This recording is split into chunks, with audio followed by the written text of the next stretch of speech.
Picture this. You're cruising along at 35,000 feet. Seatbelt signs off, you're sipping that tiny can of ginger ale, maybe halfway through a movie you swore you'd never watch, when suddenly the PA crackles. Ladies and gentlemen, we're going to be making an unscheduled landing. In the cockpit, the pilot just keyed the mic and said one word, 3 times. Mayday, mayday, mayday. That single word is loaded. It's not drama, it's not Hollywood. It's the aviation equivalent of smashing the big red emergency button. So, where did Mayday even come from? Why say it 3 times? And what actually happens in those intense minutes after it's spoken? Buckle up, we're diving in. The birth of Mayday. We rewind to the early 1920s, when airplanes were noisy, rickety, and radio technology was basically 2 twin cans and a prayer. Most communication was still in Morse code, which is fine, unless your engine's literally on fire and you don't have time to beep, beep, bash out a distress message. Enter Frederick Stanley Mockford, senior radio officer at Croydon Airport in London. His assignment? Come up with a clear, fast voice distress call. It needed to work for English and French speakers. Croydon's main routes were between the UK and France. Mockford landed on Mayday, a phonetic cousin of the French Maydes, meaning help me. Mayday! Mayday! It was short, punchy, easy to understand over crackly radios, and far less likely to be confused with ordinary words than something like help or emergency. By 1927, Mayday was officially adopted internationally for voice distress calls. The rules were set. Say it 3 times in a row. State your aircraft call sign, your situation, your position, and your intentions. It must be kept crisp and professional. Lives depend on clarity. Why 3 times? Early radios were a mess of static, background hiss, and random squeals. Say Mayday once and it could get buried under noise or mistaken for Monday or hey there. Repeating it thrice punches through and demands attention. Even today, that repetition serves 2 purposes. Firstly, it cuts through distractions, as every controller knows instantly that it isn't casual chat. And secondly, it mentally flips the switch. The second Mayday leaves your lips, the conversation changes. Controllers stop all routine tasks for you. It's important to point out here that not every emergency is we're minutes from disaster. Some are urgent but manageable. That's where pan-pon comes in, from the French pon, meaning breakdown. Some examples: medical emergencies, minor system failures, or a radio issue where you can still navigate safely. Pan-pan tells ATC, we need priority, but this isn't a full-scale rescue mission. Mayday, on the other hand, says, stop everything, help now. There's also security, taken from the French for security. This is used mainly for navigational safety broadcasts, like reporting debris or a hazard. Misusing these terms is a big no-no. Step-by-step process. Here's the step-by-step of what happens the second a pilot decides to give a Mayday call, and that word hits the airwaves. The call. The pilot declares, Mayday, Mayday, Mayday, this is Delta 456. Engine fire, 80 miles south of Denver at 29,000 feet. Requesting immediate descent and vectors to nearest suitable airport. ATC locks.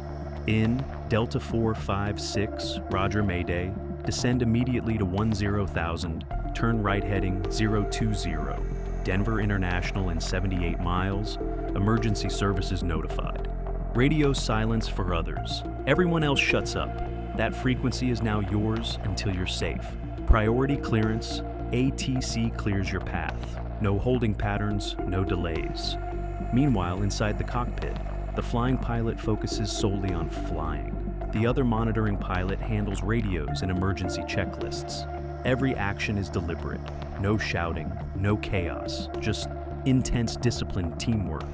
Cabin crew are locking carts, checking seatbelts, mentally rehearsing evacuation commands, and trying to keep passengers calm without giving away how serious things might be. Case study: British Airways Flight 38, January 17, 2008, Boeing 777. Both engines lose power, seconds before landing due to ice crystals clogging fuel heat exchangers. The captain declares Mayday, keeps control, and glides the aircraft just short of the runway. Everyone survives. Emergency services were already in motion because that call bought them precious seconds. Another example, Air Transat Flight 236, August 24th, 2001. Airbus A330 suffers a fuel leak over the Atlantic. Both engines flame out. The captain declares Mayday, informs ATC they'll try gliding to the Azores, 65 miles away. ATC coordinates with military radar and prepares the runway. Against the odds, they land safely. Without the Mayday, those preparations wouldn't have been in plan when the wheels touched down. The miracle on the Hudson. January 15, 2009, US Airways. Flight 1549 hits a flock of geese, losing both engines over New York City. Captain Sully Sullenberger's first transmission, Mayday, Mayday, Mayday. This is Cactus 1549, hit birds, lost thrust in both engines returning LaGuardia. ATC immediately cleared the airspace and scrambled for options. When it becomes clear there's no runway within reach, Sully says, "We're gonna be in the Hudson." That Mayday call meant rescue boats were already converging before the plane even hit the water. A big reason why all 155 people survived. But the Mayday call can't be used in all situations. Falsely declaring Mayday can bring massive fines, loss of license, and even prison time. It wastes resources and could delay real emergencies. Pilots are drilled to be sure before using it. Once it's said, the whole aviation machine starts moving. Declaring Mayday can also cause a psychological shift. It lightens the mental load, and suddenly you don't feel alone as a pilot. ATC and emergency crews are in it with you. That shared responsibility can mean clearer thinking and better decisions. After landing, the invisible choreography.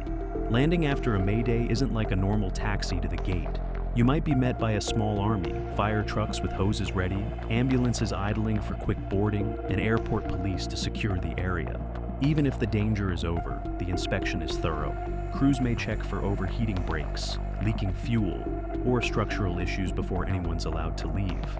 Sometimes passengers disembark on the runway itself, walking or busing to the terminal. It feels unusual, and it's meant to. The whole point is safety over convenience. There is a debriefing with authorities, the flight crew talks with ATC supervisors, airline operations, and often investigators from bodies like the NTSB. The aircraft is put under maintenance lockdown. It is inspected thoroughly before it ever flies again. And yes, there's paperwork. Pilots joke that the only thing more certain than death and taxes is that an emergency will be followed by forms. Beyond aviation, Mayday in other worlds. While Mayday was born in aviation, it's used in maritime, firefighting, and even some law enforcement contexts. The rules are similar. It's the top-tier distress call, used only for grave, immediate danger to life. For ships, it's still Mayday, 3 times over VHF radio. For firefighters, it might mean a crew member is trapped or missing. In every domain, the word triggers an all-hands priority shift. Everything else stops until the danger is resolved. It's tempting to think of Mayday calls as cold and procedural, but behind the clipped radio transmissions are humans with pounding hearts and adrenaline surges. The best pilots manage to keep their tone level, not because they're emotionless, but because panic wastes precious seconds and clouds judgment.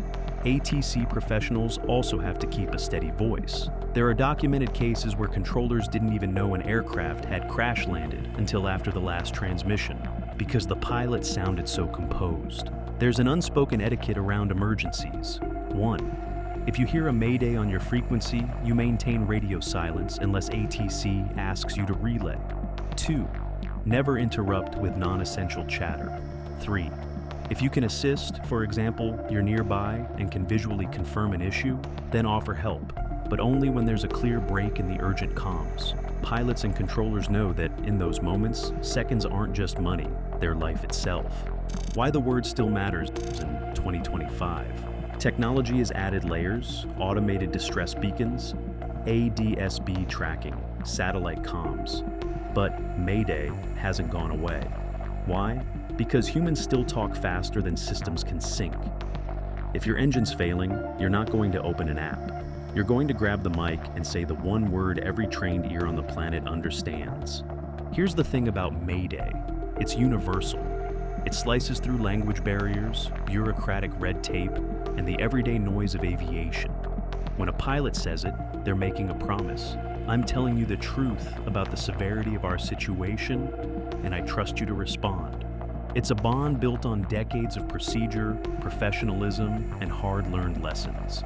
Think back to Sully on the Hudson, to BA-38's short landing, to Air Transat gliding across the Atlantic. In each case, that word was the pivot point between chaos and coordination, between being caught off guard and being ready. Most of us will never hear Mayday from the cockpit of a plane we're on, but if you ever do, remember, it's not a reason to panic. It's proof that the system works, that the crew is trained, and that the world on the other end of that radio is already doing all it can to bring you home. One word, 3 times, a lifetime of meaning. If you liked his video, make sure to also subscribe to our channel and tune in for more amazing content. Until next time, take care.